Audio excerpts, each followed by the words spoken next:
Baixa aí, puxa aí. Diz que ele baixa os outros ali. Acho que é deles aqui.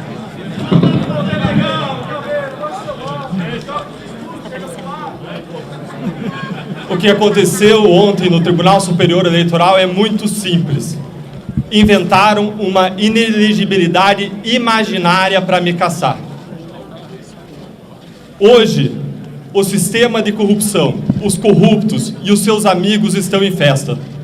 Gilmar Mendes está em festa. Aécio Neves está em festa. Eduardo Cunha está em festa. Beto Richa está em festa. A verdade é uma só. Eu perdi o meu mandato porque eu combati a corrupção. E hoje é um dia de festa para os corruptos e é um dia de festa para Lula. A Lava Jato, em algum momento, despertou uma nova esperança em todos nós. A esperança de que tudo podia ser diferente. E essa esperança guiou esses parlamentares todos que vocês estão vendo aqui unidos por uma causa. A causa da justiça e a causa da liberdade.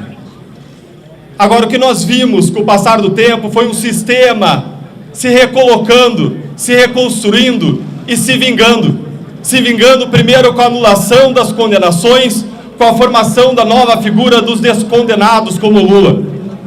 E em seguida nós vimos um sistema retalhando contra quem cumpriu a lei, contra os agentes da lei, contra quem ousou combater a corrupção no Brasil.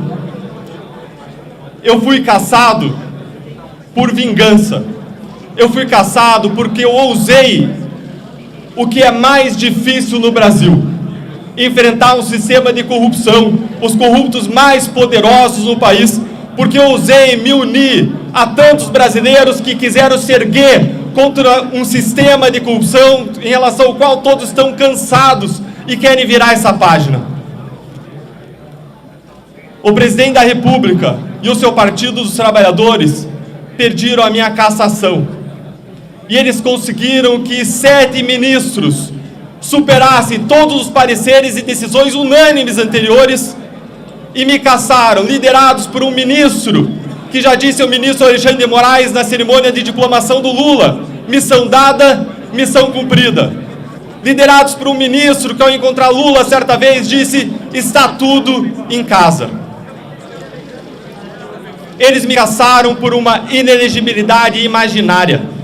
A Constituição e a lei da ficha limpa é clara.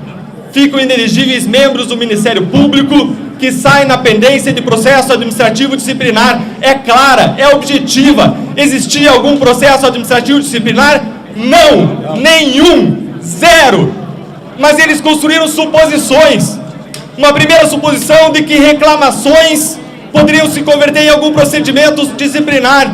Uma segunda suposição de que algum poderia gerar condenação. Uma terceira suposição de que alguma condenação poderia ser admissão. E uma quarta suposição de que eu sabia tudo isso, como num Minority Report em que você sabe o futuro. Agora, de modo muito contraditório, porque se eu soubesse o futuro, eu poderia antecipar esse dia e essa decisão esdrúxula contra o direito, em que eles aplicam o direito da força e não a força do direito. Me punir nesse caso é como punir alguém por um crime futuro, ou pior, é punir alguém por uma acusação que não existe. É punir alguém por uma condenação que ainda não existe. E em relação a mim, eles inverteram a presunção de inocência, que beneficia tantos corruptos com recursos infinitos, mas para quem combate a corrupção, o que vale é a presunção de culpa. Eles inverteram a presunção de inocência e transformaram em presunção de culpa, ao arrepio da lei. O Tribunal Superior Eleitoral disse que eu fraudei a lei. Mas foi o Tribunal Superior Eleitoral que fraudou a lei e fraudou a Constituição, ao criar uma nova inelegibilidade contra a lei e contra o que diz a Constituição, que em decisões unânimes, o próprio TSE, que na doutrina unânime, toneladas de textos escritos dizendo que restrições a direitos fundamentais, que restrições a direitos políticos jamais podem ser elasticidos, jamais podem ser interpretados de modo extensivo, de modo ampliativo, com analogia. E foi exatamente o que eles fizeram, fraudando a lei, fraudando a Constituição para me punir. Eu perdi o mandato para evitar um suposto processo disciplinar que nunca existiu.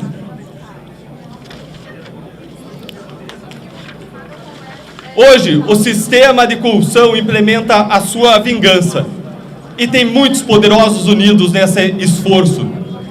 Grandes políticos, inclusive parlamentares.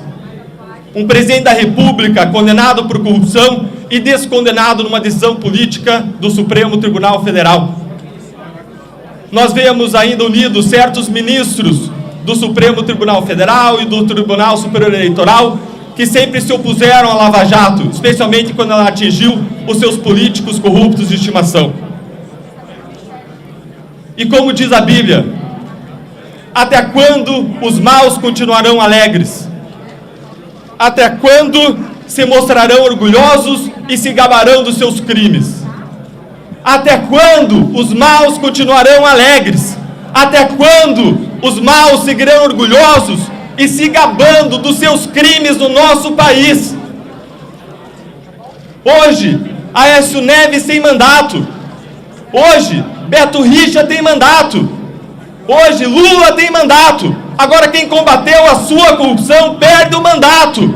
Nós vivemos no país da inversão dos valores, em que o policial é punido por punir corretamente o ladrão, em que o policial é perseguido pelo ladrão.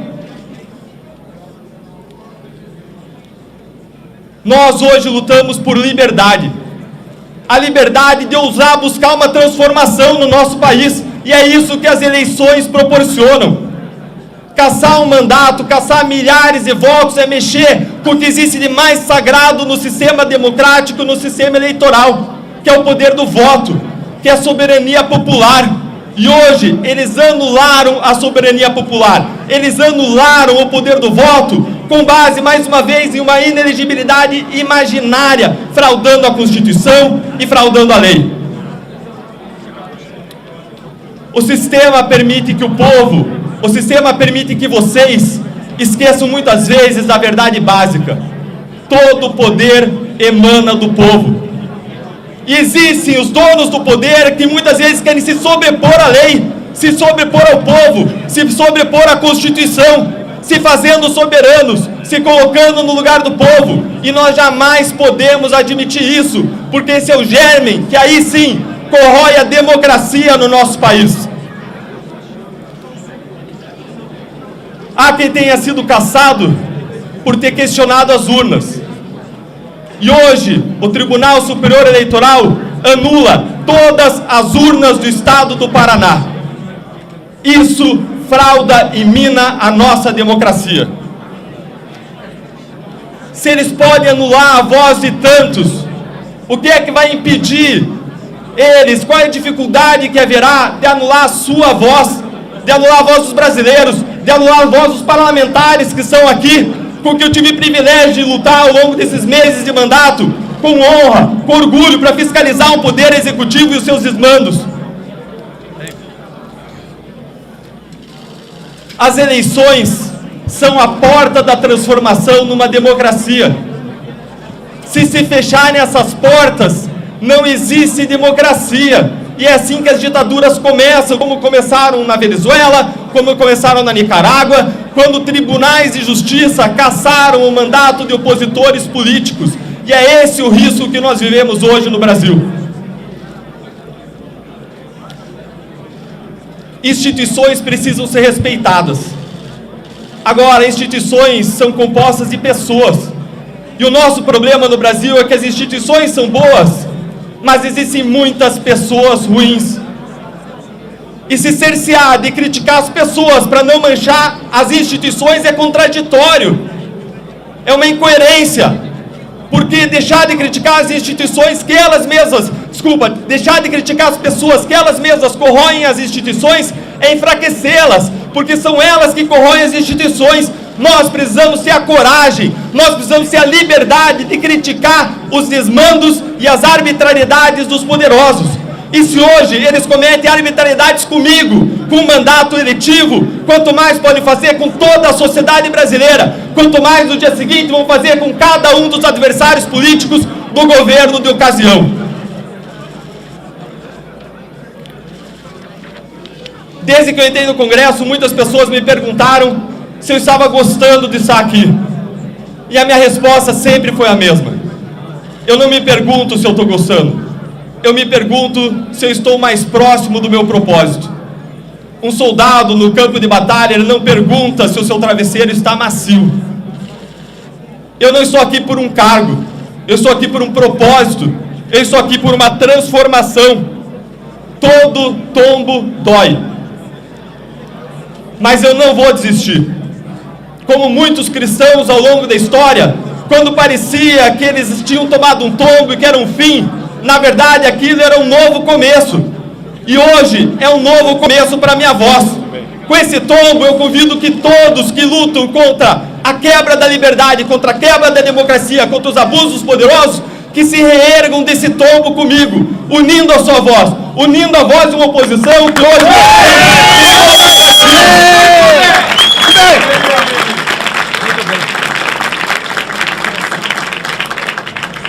Hoje eu vi que eu atingi o meu objetivo quando um assessor do meu gabinete chegou perto de mim e disse: Deltan, eu posso perder o cargo de assessor, eu posso perder a remuneração, mas eu não vou deixar de trabalhar com você, ainda que seja de graça. Porque o que eu vi aqui ao longo desse tempo todo é que você luta por um propósito, porque você luta genuinamente por uma transformação. E é por isso que eu convido todos a lutarem por uma transformação que vai além de nós, por um propósito que nos transcende. Eu jamais vou me arrepender de ter combatido a corrupção no Brasil. Jamais. Aqui no Congresso eu combati o bom combate com orgulho, com honra, ao lado desses parlamentares que vocês veem aqui na frente. E nós vamos seguir lutando. O cargo é apenas um instrumento para lutar por transformação. Agora o principal é a voz dos brasileiros que estão conosco. Nós precisamos que os brasileiros ergam a sua voz, que eles reconheçam o seu poder que está nas suas mãos, que é o poder que é a chave para a transformação. E nós não vamos permitir que as portas dos votos, que as portas das eleições sejam fechadas. Nós não vamos permitir que minem, que ataquem a nossa democracia. Nós não vamos permitir que minem e ataquem as nossas liberdades. Nós não vamos permitir que esse governo siga praticando desmandos e praticando corrupção. O poder que os tribunais têm de me atingir, o poder que os tribunais têm de me derrubar, é o mesmo poder que tinham os irmãos de José quando venderam o escravo para o Egito. É o mesmo poder que tinha o rei da Babilônia quando colocou Daniel na cova dos leões. O poder que eles têm ao me caçar é o mesmo poder que Pilatos tinha ao mandar Jesus para a morte. Essa história não acabou. Esse capítulo não é o capítulo final. Com um tombo vem um reerguimento, e um reerguimento com vocês, com a sociedade, e com esse conjunto de parlamentares que luta unido, senadores que honram o seu cargo, deputados que lutam unidos por justiça e que lutam unidos por liberdade. Martin Luther King disse que o que mais o preocupava não era o grito dos maus, não era a crueldade dos cruéis, mas era o silêncio dos bons. E hoje eu vejo aqui parlamentares que não vão ficar silentes. Hoje eu não vejo silêncio aqui, porque nós vamos lutar por justiça e por liberdade. Muito bem, muito bem. Muito bem. Você vai falar,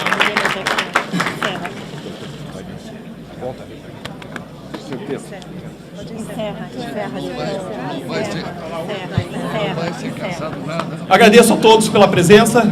A gente vai encerrar a coletiva hoje e vai ficar à disposição para questionamentos por meio da nossa assessoria de comunicação. Obrigado. Muito bem.